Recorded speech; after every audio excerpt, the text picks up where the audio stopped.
Hello, ladies and gentlemen, and welcome to this week's episode of the Coworking Values Podcast, Europe's most famous independently run co-working space by a Serbian and an Englishman. So we've got a little segment here where we zoom over for a word from our sponsor. But did you actually just call our podcast a co-working space run by a Serbian guy and an English guy? Yeah, you did. So just, this is an independent co-working values podcast, right? This episode is brought to you by Cobot, a leading management software for co-working spaces, office hubs, and flexible workspaces around the world. One of the best things about Cobot is that it is produced by people who manage a co-working space and know the ins and outs of the main problems and issues bugging co-working managers. So if you want more time for your coworkers and community, check out Cobot at cobot.me and take your co-working management to the next level. Always so well read. So, Zelko, how's it going in sunny Serbia? Oh, it's fantastically going. It's not that sunny, we're kind of having sun, rain. So it's more like England in the past couple of weeks, but it's still abnormally humid and whatever it is. I would much rather prefer it to be in the country of our guests, which is Spain. Sunny Spain. So Jordi, tell us like exactly where you are from Spain and the name of your co-working space, and then we'll get into our interview. Sure. Yeah. So first of all, thanks for inviting us. I co-own a co-working space in south of Barcelona, 100 kilometers south, on a small village called Selva Del Camp, which, if you would translate it, would mean something like the jungle of the forest. And it's a 5,000 village, and here we are. So Jordi came from our hunt from the hitting reply on the Co-working Assembly newsletter and going around our network saying, who do you know who runs an independent co-working space? And I'm very excited about this episode because it's one of those. It's a story I hope to recreate one day. So Jordi, where did you used to live, and how did you get to where you live now? Yeah, so we used to live in Barcelona, my partner and I, Anna, and she's an architect and I am a computer programmer, software programmer. We were both living in Barcelona, but this 2008 things turned very ugly because of the economic crisis, and we had to leave Barcelona because it was unsustainable, basically. So we just went south and we went to my partner's hometown, which is La Selva del Camp. And here we just, we didn't want to stay at home, crying there because we couldn't live on the fashion city of Barcelona. And instead, we just built up a community here. This is where we created the co-working, and that's the reason. So basically, you went from Barcelona 100 kilometers to a village that has 5,000 people in it, and from just getting there. So how long did it take you to kind of decide even to not work at home, but rather start a co-working space? Was it like immediately when you came here, or did you try like remote working and house working and stuff like that?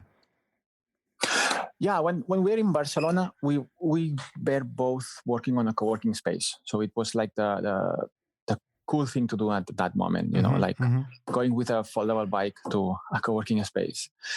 And that was cool. It was very good because you have this boundary between work and home, because we had been working at home for half a year and we couldn't stand it no more. So then we just, we look for co-working spaces. And then when we had to move, then it was clear for us that we had to have a co-working.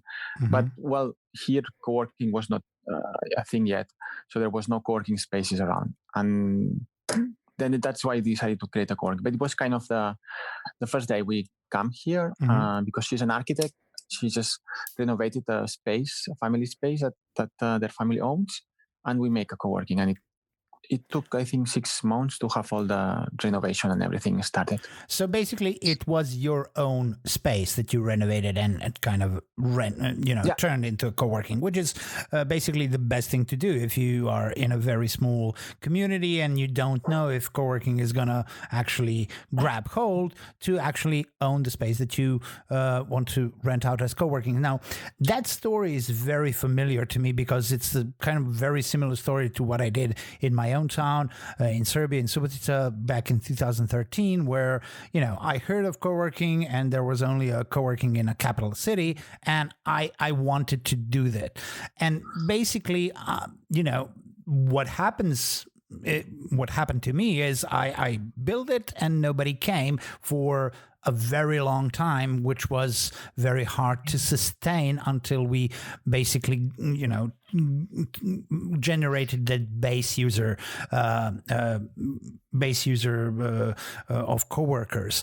Now, what was the premise in a village of 5,000 people that you had actually thought that there were enough people interested in the need for co-working? Because people in Barcelona and other big cities are, people that are in digital industry gravitated to larger cities because of the, all of the possibilities that the large city can offer them because of connections and networking events and startups and basically just capital and money.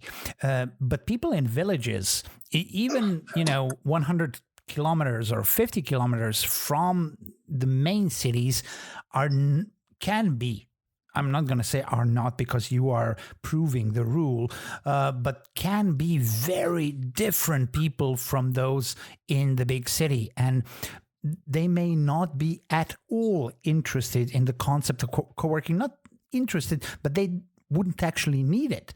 So how did you poll the community? Did you ask them before you build it out, or did you build out the co-working and then kind of gradually introduce them to this? Or did you know that there were a lot of like digital nomads or people who would need co-working?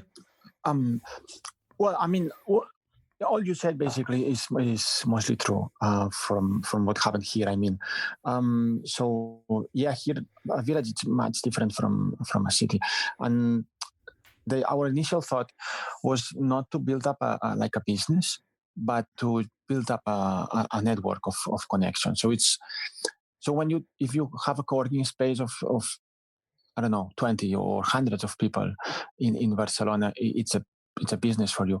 But if you have a co-working space with 8 co-worker spaces, it's not the business. So it's like you have your own profession, like architect or software engineer, and what you're looking at is to build up a network, a professional network, a community. And we thought there must be more people like us in the village, right? Because I mean, there must be. So we started this project of the co-working more to meet these people than as a business. So the real thing was to build up community in because most people who was in our same situation was working at home without having professional links to anyone else. So for example, because we created this project, we managed to sell a project to the city hall in order to organize a big networking that we do on a yearly basis. And this project was possible because for years we have building up all these connections, and we could sell it, So we became suppliers, not only Anna and myself, but like 15 people who had been at home hidden suddenly was able to work for the city hall. And it's this whole idea of let's build up a network, let's make connections, create projects, let's just activate all these things. And it was a real good surprise because when we started, we were, there was at that time Facebook was the thing. So Anna did an excellent job of publishing and advertising all the renovations that we were doing to transform this small area we have into co-working. so people start following us. And I think of a village of 5,000, if I recall correctly, we had 1,000 followers. Mm-hmm. So we really make a big impact. And then our first networking was a total success, at least for us, because we had here, if I recall correctly, 30 something people, which we didn't mostly know about it. And among them, they didn't know them. So people knows other people, but they know it's the father of someone or the son or the nephew, but they don't know what they do for a living. And this was like a mind changer for all of them. And they love it. They love it, coming to a networking, being able to explain. The thing was that they were socializing professionally. And it was the thing. But then our surprise was that those people were not interested on sharing the space. Mm-hmm. And this was a big shock for us at the beginning, because we thought about these events so to get people to know the space, and then they would rent a desk, like what you see in the cities, right? You sponsor a meetup and people comes, and then 10% of those people will rent a space. And this transfer was not happening here. Mm-hmm. But instead, people keep coming to the event. So we kind of change our initial idea, and we kind of focus more on building up this community. And can you tell me, so basically you are very focused on just your community, so basically just the community of that village, which is an audience of 5,000 people, or basically just a segment of those 5,000 people that is your audience and is your community in that sense.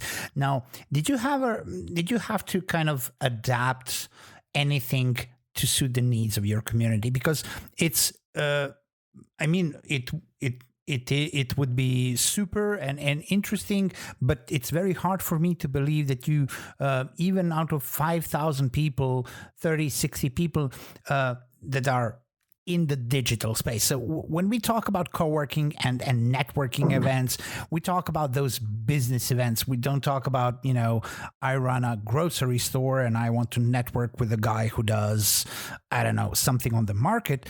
Basically, we're talking about programmers, designers, civil engineers, I don't know. So what sort of community did you manage to find? Is it diverse? Is it a niche community? Is it digital at all? Is it retail? So the community is super diverse, because you have like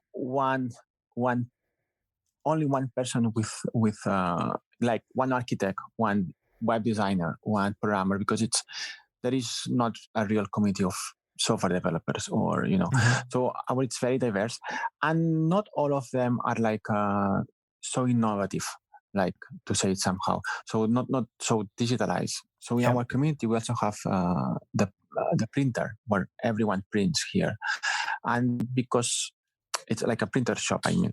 So, and they are not super digitalized, but at the same time, because they belong to the community, other people from the community know about them, and when they need a business card or something, they just go there and print them.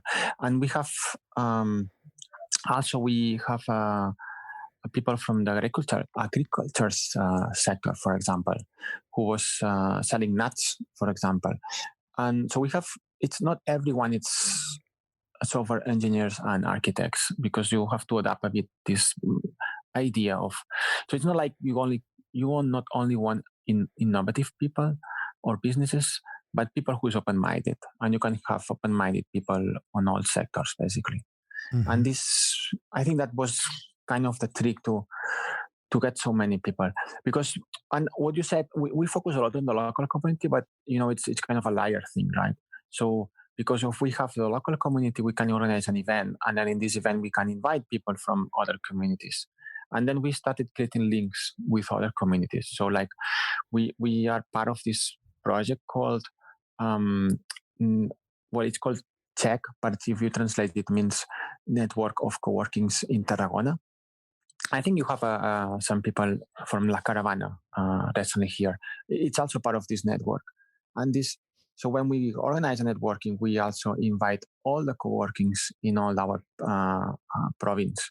So like more or less 20 kilometers around us. And people from these other communities come also to networkings. And then we are also do things with the university. So this way we reach out also a bigger community.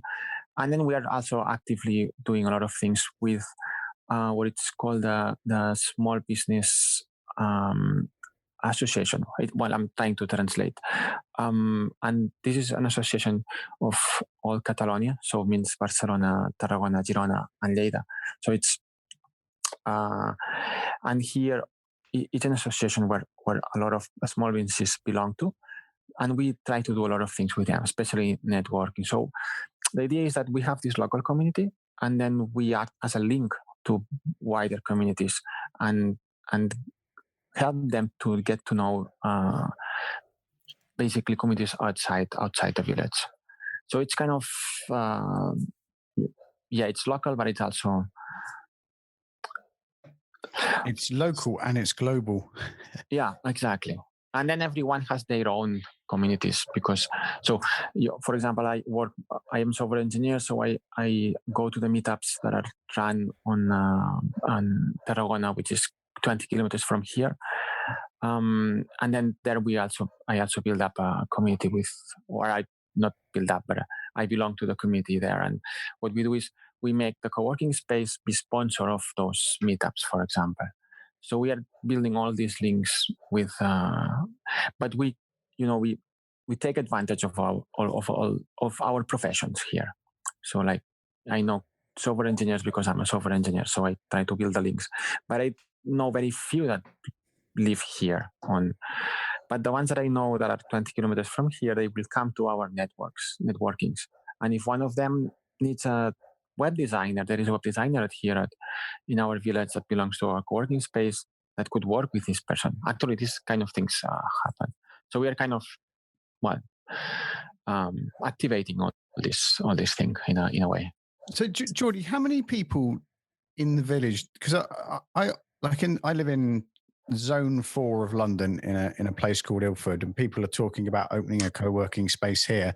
And I know from my local tube station there are 580 people who go to a certain station called Liverpool Street every day, make that one journey. And I found that out from the local website.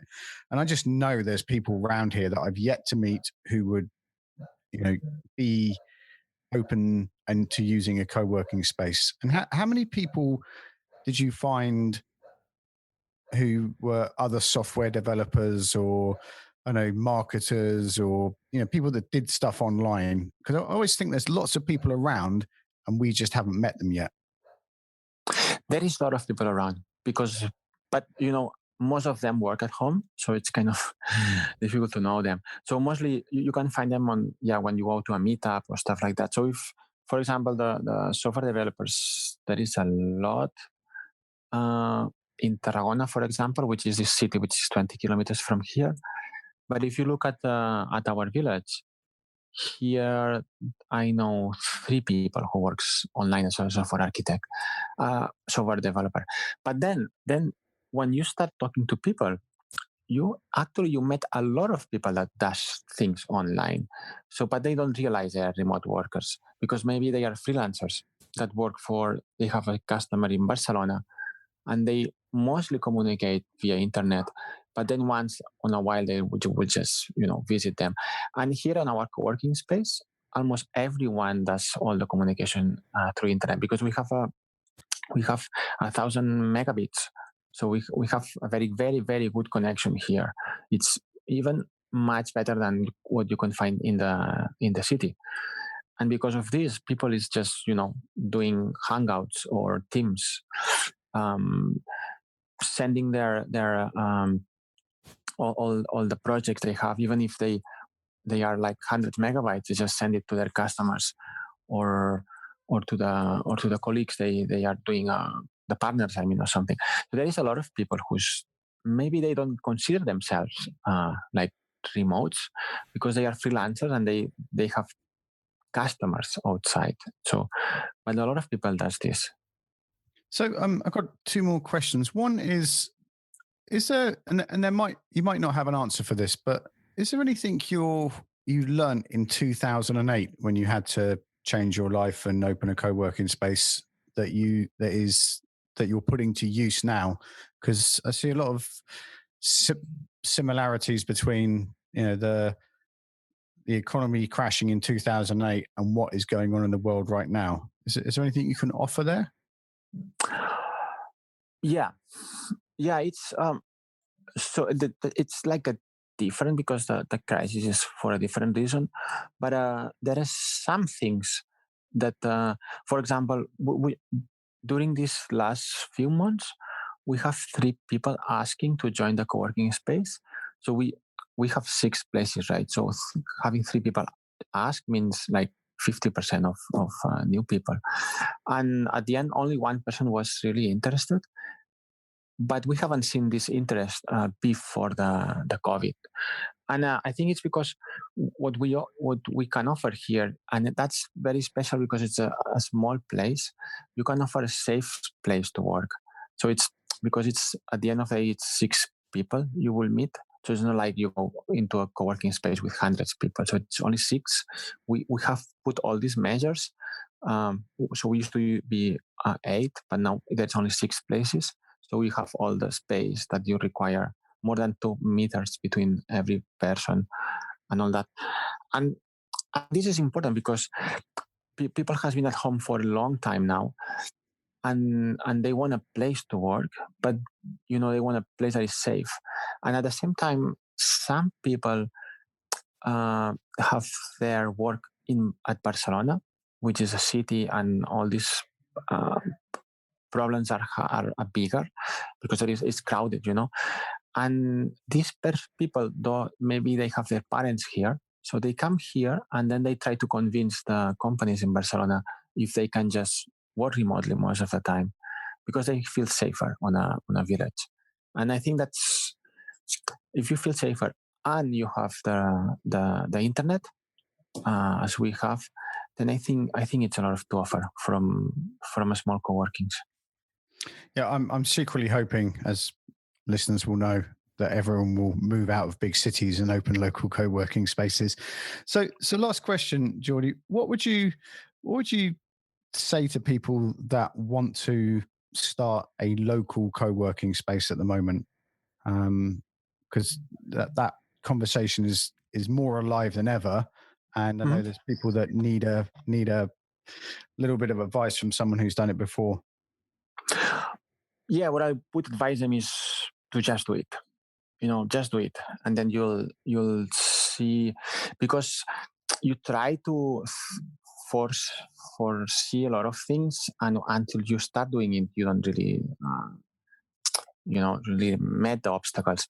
So I would say, if you think this could be a good idea, just do it. Start small. Look, if you have a place that is like, I don't know, from your family or something, that's much better. But if not, just look for a small space and learn through doing it. So just try to do an event, try to advertise, and every village is so much different. So you will just learn while you do it. We learn a lot. A lot of the things we thought turned to be very different. People who we didn't thought existed just pop up one day and ask for a place, and the day after we're here. And other people who we thought they needed a co-working space, they joined the events but never requested a space. So there is a lot of, because it's so variety when you go to a village, that I don't think you can apply the same rule everywhere.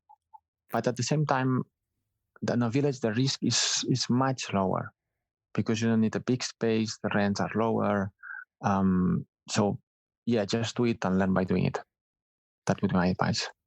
I'm hurting listening to you, because every summer we go to Spain to stay with my brother-in-law in Vigo, and we can't go this year because of COVID. And we go to a small village. So as every time you say small village, I feel a sense of loss. But we're gonna finish up there. And Jordi, we'll put a link to all your website and LinkedIn in the show notes. But is there anything else you'd like us to draw attention to or shout out to our listeners about? No, I just want to say thank you. Thank you for interviewing us. It's been great, and you're doing a great job. So yeah, keep doing it, please. Thank you. Muchas gracias. I needed to hear that. Anything before we go, Zelko? No. Basically, I'm gonna agree with Jordi and to tell people to just wait a little bit longer before deciding anything. But it's a fantastic example on how you can build a community and a co-working space in no matter how small an area you are covering or targeting. And there is no, you don't start with the option of, this place doesn't need it. Every place needs it. It's just a question of how you're going to package it in that sense. And a community is the essence of co-working. You mean I don't need free beer, a helicopter pad, and venture capital? No. You don't need that. It's a bonus. It's a plus if there is an audience for it, but actually you don't need it. So maybe you can even have your own dream of having someone else open a co-working space for your local community. Talking of local community, seamlessly we'll go to the 15-minute city webinar with our good friends Letitia and Antonin is coming up on, as I scrolls for the date, Monday the 21st of September. So we're really behind this 15-minute city local co-working conversation that's going on. And if you zoom to coworkingassembly.eu, you can sign up for our weekly newsletter, which has all these details, and we'll have the podcast with Jordi and all the other people we podcast. How many podcasts have we done so far, Zelko? You don't keep asking that. I don't keep track of the count constantly. It's at least 2 now, isn't it? It's at least 20, 40, 50, something like that. And sign up for every week. We send a newsletter with news and stories from around Europe about co-working, and it's heavily geared to independent co-working spaces, but also co-working's everywhere, as Željko said. And that's it. Thank you very much. Stay safe, be excellent to each other, and it's a wrap. Talk to you soon.